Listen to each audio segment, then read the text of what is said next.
Global Socialpreneurs is brought to you in part by Positive Talk Radio, KKNW 1150 AM in Seattle. Check them out at www.positivetalkradio.net. Welcome to Global Socialpreneurs, a one-of-a-kind talk show showcasing expert social entrepreneurs. Learn their stories and their secrets to creating a sustainable impact. Now, here are your hosts, social entrepreneurs Ann Scottlin and SHAMETRIA Gonzalez.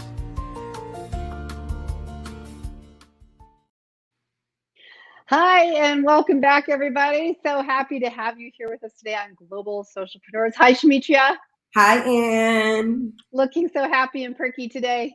I am excited about the show today. And again, thank all of you who are watching.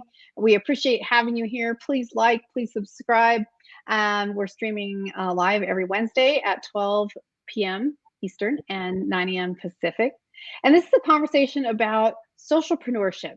So many people don't know what social entrepreneurship is. If you ask 100 people on the street, maybe one, probably none, can tell you what it is.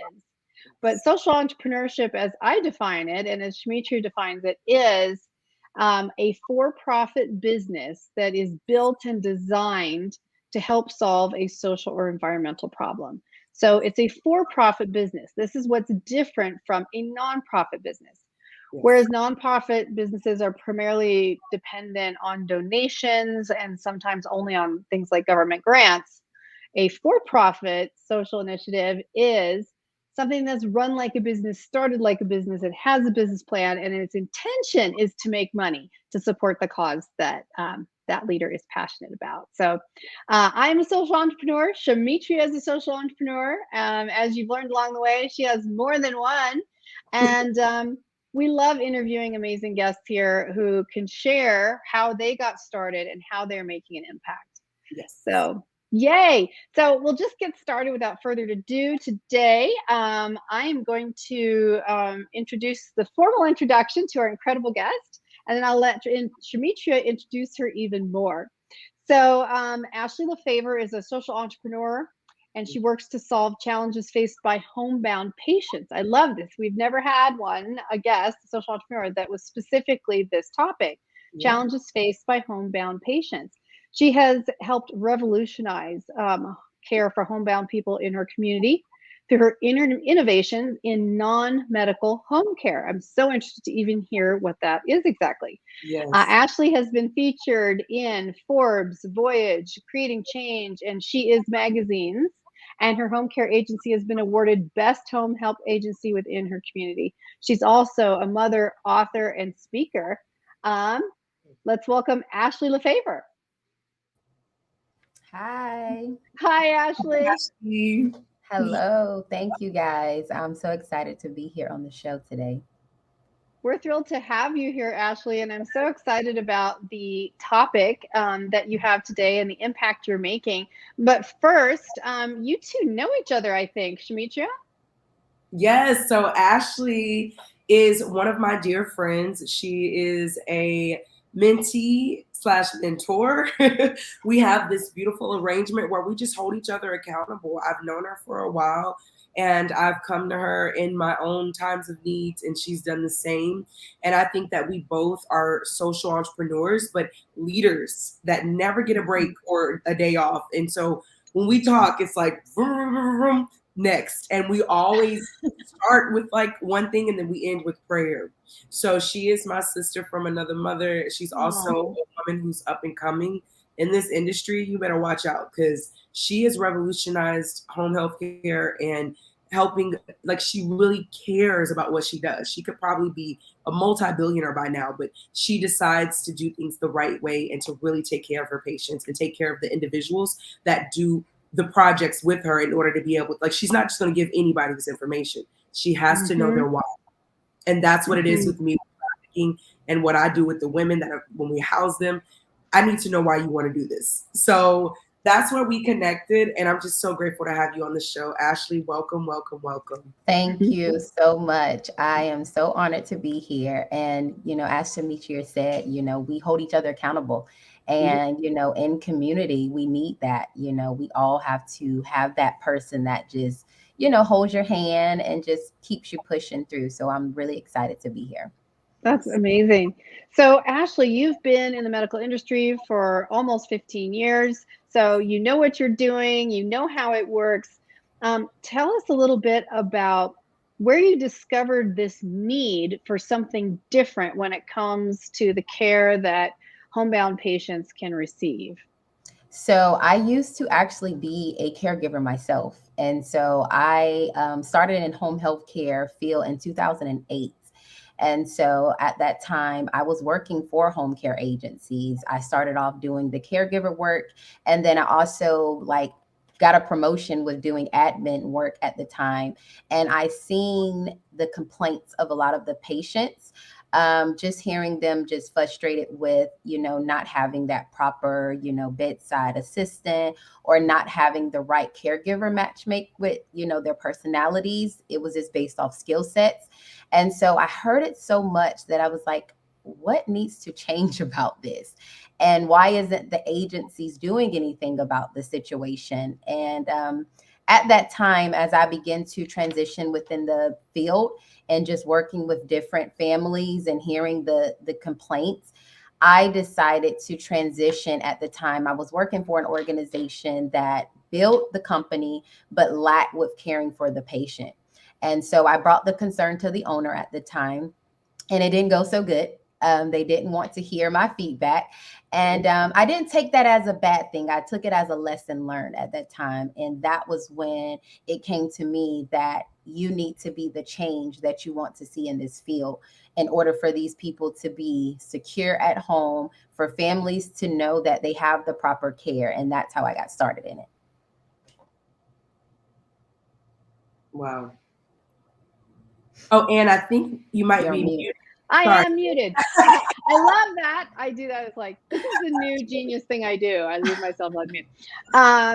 So I love that you saw a need and decided that you could do something about it. Even when you took it to the powers that be and shared that there were challenges and problems that could be solved, they weren't interested, but you didn't let that stop you. You said, how can I go in here and how can I create change? So what were some of the things, the ideas or the practices that you were able to integrate to improve the experience for these people, patients that were homebound? One of the main things is caregivers being overworked and underpaid. I was one of those caregivers, and I noticed that the turnover rate in the industry with keeping caregivers was that, caregivers didn't feel appreciated. They feel like, hey, we're putting the work in, but we're not getting paid, enough to even sustain their own family. So I understood it from that need. And then I also realized from the client base is they didn't know a lot of times who was coming into their home.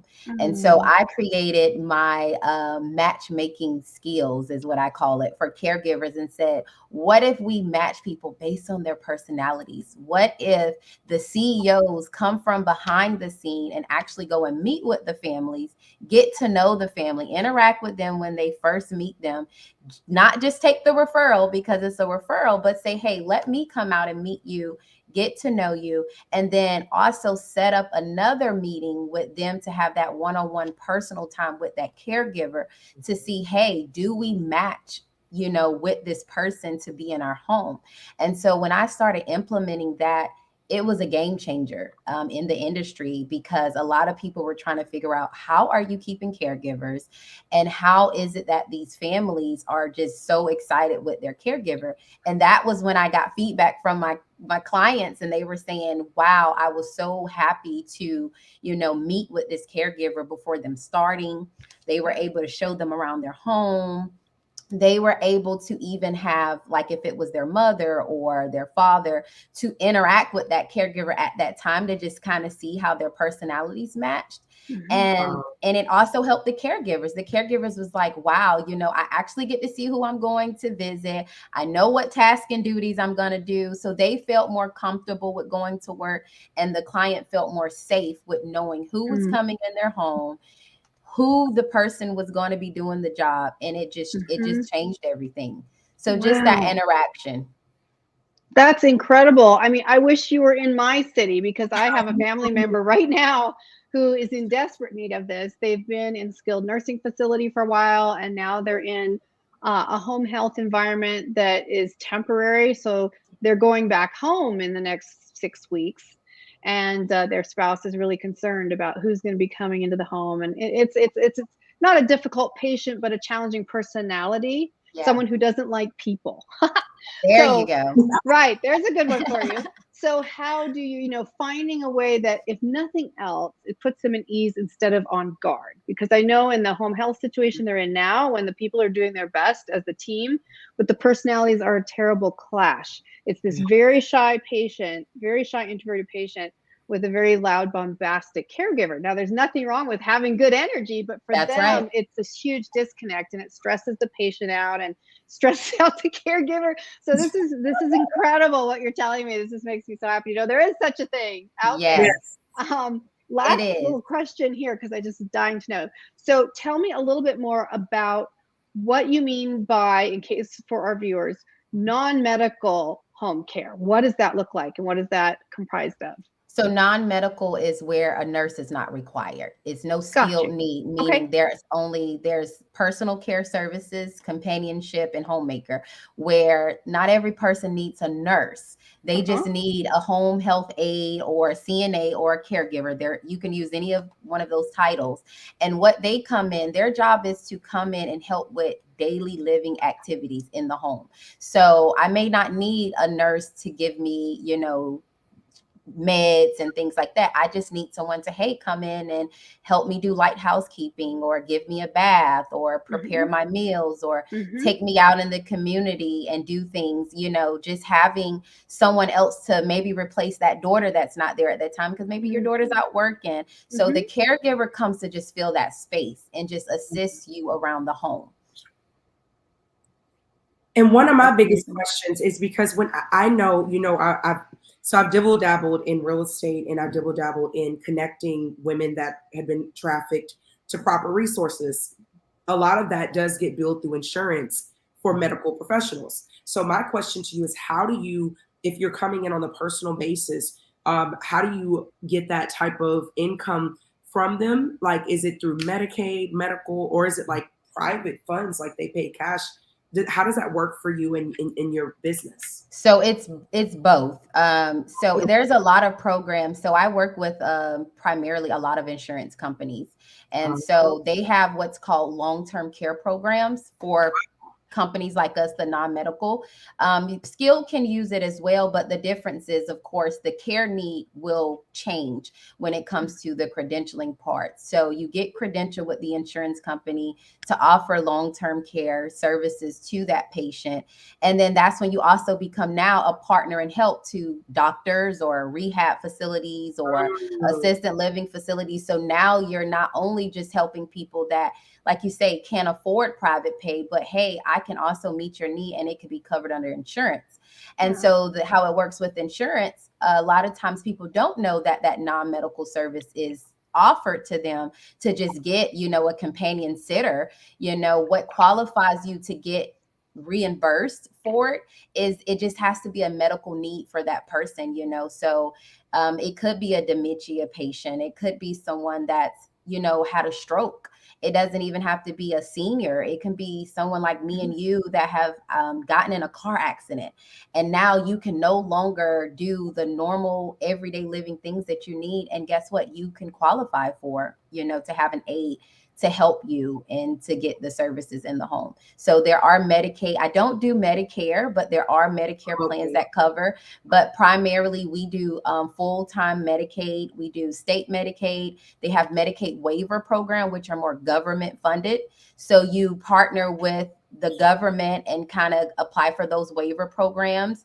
And then they have, people that's on those. You also can even be a vendor within your state, where you partner with the state, and you have like court regulated situations where some people are in other kind of guardianships to where they need what you offer. And then you have the private pay people as well. Ashley, to all of our social entrepreneurs out there who don't have a way to break into the market. Like Ashley literally teaches you how to do this from the ground up. I'm learning something sitting here like, what? You know, and it's not just for seniors. We also care for children with medically complex special needs too. So wow. children's also qualify for a lot of these services. And that also was a help because a lot of moms, you know, had children that was suffering with autism. And, you know, they were like, what else can be done outside of just what they're getting at school? And so our caregivers can go to the school and assist that client. They also can help them at home. It's so much out there, and it doesn't have to require a nurse. It's just aid work.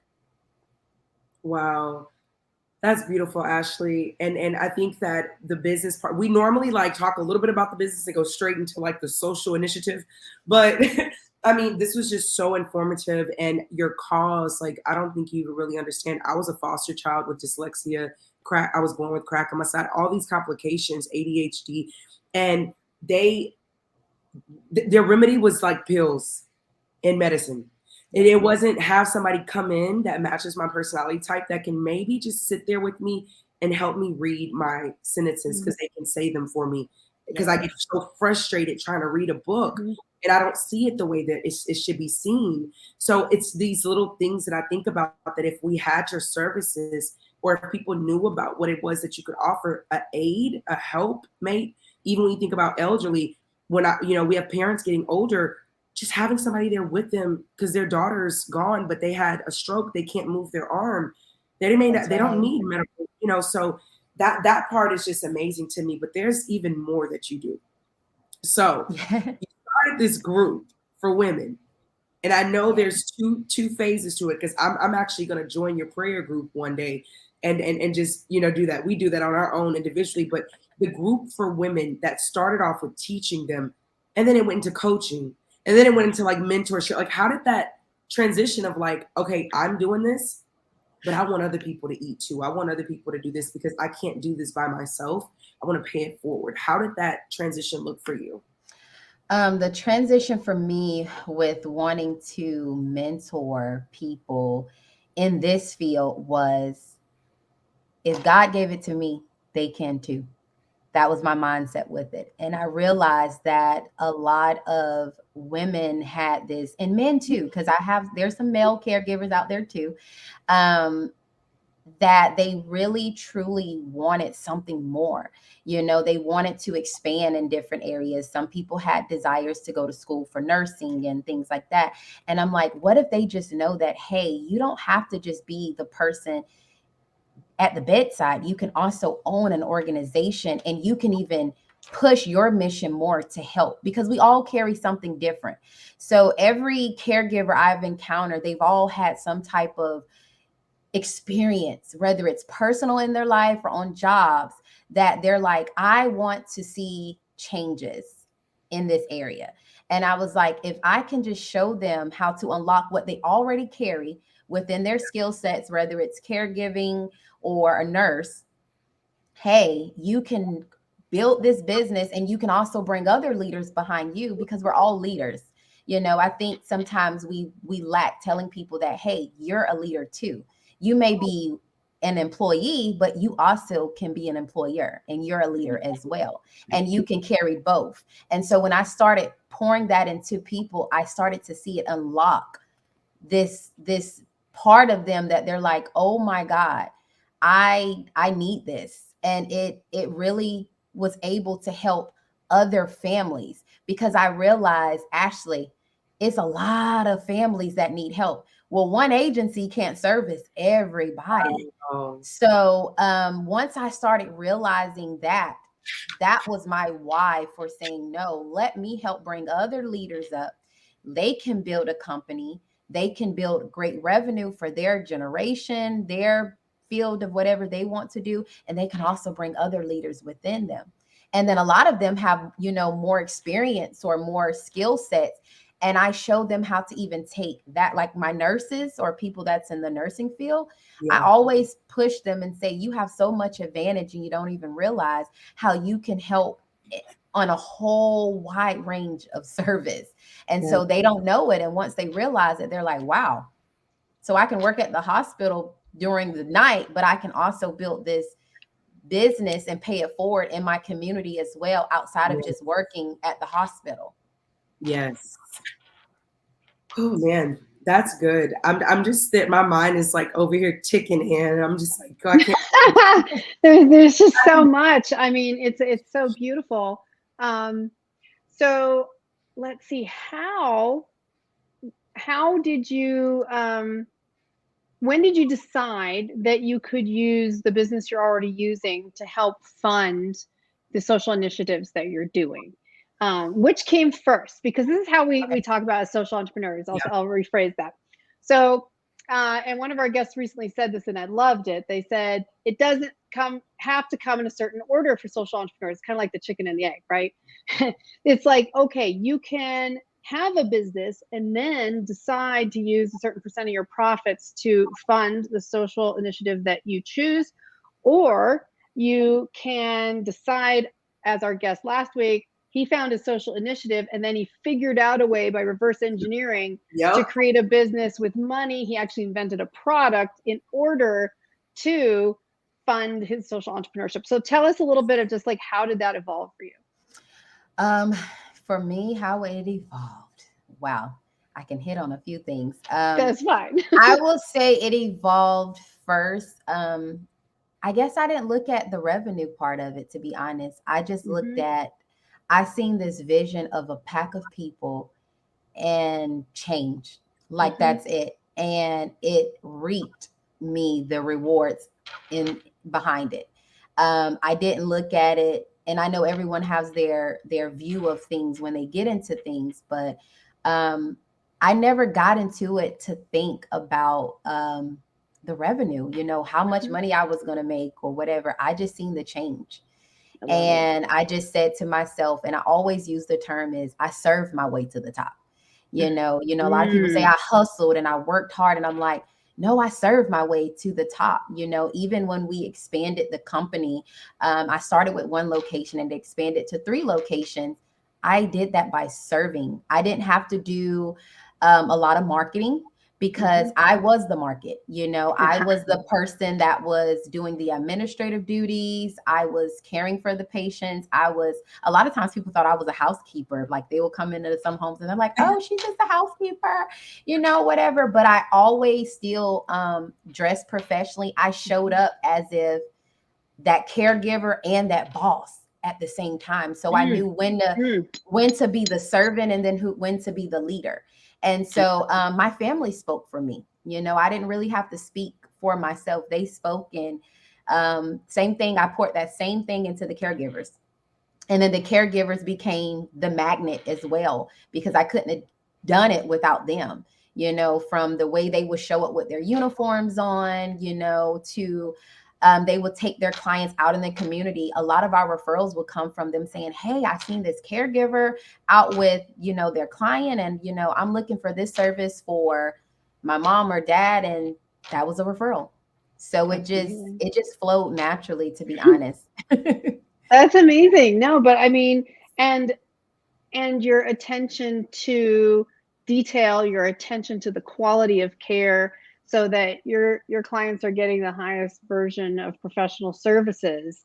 It's not just like, oh, I got to go do this job today. It's like the people you work with, including your caregivers, they're more invested because of how you're set up with the client, how you're paired with the client to begin with. As opposed to, literally that feeling of kind of a clock in, clock out. Oh gosh, I just saw, 10 people today or whatever, which is way too many, but I know, what I'm saying. So that's amazing. That's amazing. You saw a need, you went for it. I love that you said you served your way to the top, which is getting featured in Forbes magazine. Right. This can be from service. And this is me jumping on my social entrepreneur bandwagon again for a second, which is, we don't have to just be entrepreneurs anymore. We can be social entrepreneurs. It's win, win, win. All the popularity of being a social entrepreneur, or just an entrepreneur, in past decades, and people I graduated from high school with who were, went into Silicon Valley or whatever, and it was like how much money they could make and how successful they could be and what car they were driving and who they were dating. And there's nothing necessarily wrong with ambition, but the idea that you can still use the gifts of drive and of creativity that you've been given and apply them to a business and apply that to a social initiative is beautiful, because one, the clients benefit, the people in your business benefit, the people on the receiving end of the service benefit, you benefit, and even people who contribute to the business benefit because they're getting a blessing back, if you will. And everybody's winning basically at that point. It's really everybody's winning. It's less us versus them. It's less like I'm just about, do I get a private jet out of this, as opposed to, can I live a comfortable, reasonable lifestyle that I enjoy, and also can I make a tremendous and long-term impact, something that is replicable, something that is sustainable. So I love that. Yes. And I like to say, Ashley, that I always try to find things within what people are doing organically that really, really resonate with the social entrepreneur. The last lady that we had, it was more so like she wanted to provide financial freedom to women. And so she offered her services free. And I'm like, for social entrepreneurs, they have such a hard time with, like, how do I do that? How do I become this? You saw a need in the marketplace for individuals on both sides. You saw that, for one, people that needed the healthcare or the service care that you provide weren't getting it. And then the people that were doing it were underpaid. So you found a way to make them have a better payment, not only a better payment, but to own the company. You kind of reverse engineered your social initiative. Of course, you have the women's ministry. She has a podcast. She does all this other stuff. But even with this business model, I never looked at it like that. But it's like your social entrepreneur initiative was formed before you even made $1. That's right.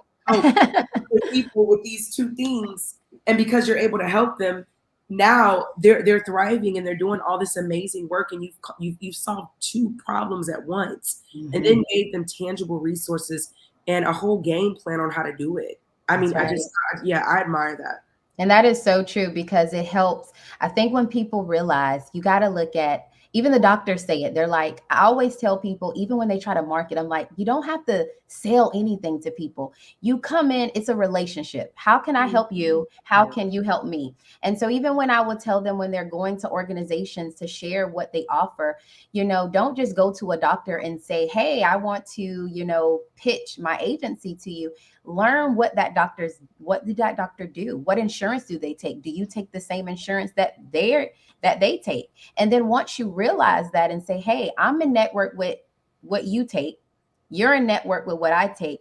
And I know that when your patient leaves from your care, they also need care at home. So how can I also help them in their home life to help you when they come back to you? So it's a give and take situation. And so when I realized that was working and it was a help for the client, the organizations I was partnered with, it made the social workers' life better. It made us happy. It made the caregivers. I mean, caregivers were for once excited to go to work, and they enjoyed going to work. They stayed at work because they were comfortable with the home they were in. They became family with the family. So now we're not just creating a job, we're creating a family relationship with people. It became healing as well for the families. So it's a win-win situation. And the reason why I share it about service, because if you base your business or anything you're doing in the community on a revenue stream, when that revenue's not coming in or something happens, well, guess what? Your ambition is going to go, because now your focus is that. But if you think about the people, you're going to always stay hungry for it, because in the back of your mind, it's about them, and I have to help them and they have to help me. So that's how you produce the fruit. Wow. Oh, I love that. There's so much that social entrepreneurs can take from everything you've shared already. Do you have one bit of advice that you would give to other social entrepreneurs who are either already out there working or who are looking to start something new from the bottom up, whether it's how they organize or structure their business, how they manage their finances or their time? If you could share one thing that you've learned along the way to help another social entrepreneur, what might that be? I will say get a team. Get a team and learn to delegate with your team, because your team is what's going to help You know, a lot of us have big dreams and visions, and it can't be a one-man show. And I think sometimes we can be prideful and we just think, I want to do it and it's my way, and don't allow your title to dictate what you're serving. I love that. That is such a great and straightforward answer. Thank you. That's perfect. I like simple. Simplicity makes it easy for me. That's like, boom, got it. Okay, get a team. Same thing. That's right. Get you a team. So SHAMETRIA usually asks the question about how you take care of yourself. I'll let you word that, SHAMETRIA. Yes. So for all of our dear listeners out there, most of them are like us. We are entrepreneurs, social entrepreneurs that cannot take a day off. We are leaders. And so one of the things that we have to do is take care of ourselves, because if we're not good, nobody's good. So my question of the day, the last question that we always ask is, what do you do to take care of yourself? And what advice do you have for other social entrepreneurs so they can do the same? One, have a schedule. And set your schedule around everything that's in your life. If it's your family, your children. So I have a time, you know, like you book your to-do list for your business, make time for everything in your life. And that's including myself. And so prayer is my number one key. Okay. I can't start my day without prayer. That's what keeps me, you know, adjusted. And journaling. I write my thoughts out, so that allows my mind to reset and focus. And I always treat myself to something. I don't care what it is. I'm treating myself to something today. I don't care if it's coffee.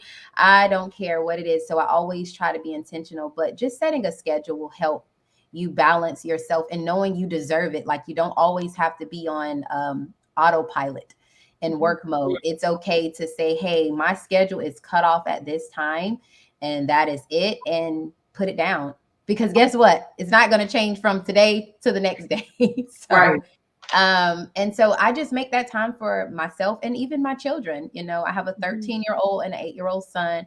And I always make sure I set time to have conversations with them. Hey, let's go get ice cream. Let's go for a walk, you know, and still not neglect them, you know, and give time to myself, and then back to business, you know. I love that. That's beautiful. Beautiful answer, and so true. And I celebrate that 100%, because it's so easy for us as entrepreneurs, as social entrepreneurs, and as women, wives, mothers, whatever, on top of that, to put ourselves at the bottom of the list, as opposed to, if you think you're running a business that uses a lot of equipment, if you want the best business and the happiest customers, you're going to pay for top-notch equipment, and you are going to take care of it. You're going to get it serviced. You're going to do all the stuff, keep the wheels greased, right? That's right. So the same as us, like, we can only give what we have. And I, for one, have many times let my reservoir run dry and tried to work, you know, and a dry gear is not a happy place. It's a squeaky place. I could make a whole story out of that. We all can with that one. Taking care of ourselves is so vital so that we can maximize the love, the generosity, the clarity of thinking it takes to be a servant leader. Yes. I love that. Yes. Wow. Thank you so much, Ashley. It has just been a dream to have you here today. And I'm so excited about the work you're doing. I'm sure we'll be in touch again, because this is incredible. And I love to share what you're doing and promote it. And just the example you're setting for everyone is incredible, including us. So thank you so much for being here. Thank you for having me. And thank you to all our viewers today for coming to Global Socialpreneurs. Please like, subscribe, click on our playlist, and discover many of the episodes you might have missed. Other incredible people doing incredible and inspiring things as social entrepreneurs.